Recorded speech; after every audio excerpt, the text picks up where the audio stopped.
La définition de la dermatite atopique, c'est d'abord un eczéma. Un eczéma qui va en général débuter dans la toute petite enfance, sur un terrain génétiquement déterminé dans l'immense majorité des cas. Cet eczéma va avoir une double traduction. Il y aura des poussées inflammatoires au cours desquelles la peau va être très rouge, très irritée, suintante, et cela s'accompagnera de démangeaisons très vives.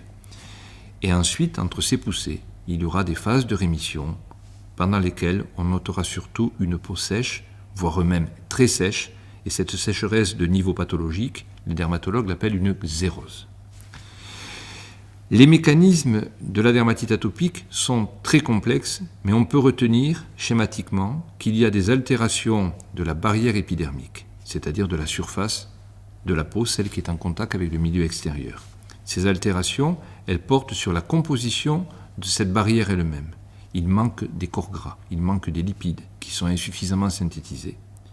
La deuxième étape, c'est une fois que cette barrière est franchie par des irritants, par des allergènes venus de l'extérieur, il y aura une réponse inflammatoire excessive, une réponse de type allergique. Donc c'est à la fois une peau très sèche et une peau très réactive. La prise en charge sera bien codifiée. Quand il y a des crises, il faut traiter avec des médicaments. Les premiers médicaments utilisés par les dermatologues, ce sont les dermocorticoïdes. Ce sont des produits qui, bien utilisés, sont très sûrs.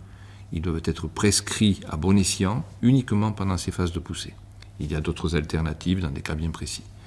Et puis, il y a la prise en charge dermocosmétique qui est tout aussi importante, car il va falloir apporter à ces peaux des nettoyants très doux, non irritants, et aussi des émollients, c'est-à-dire des substances qui vont compenser cette sécheresse de fond. L'idéal étant bien sûr d'apporter des émollients qui vont remplacer les lipides défaillants dans la peau atopique.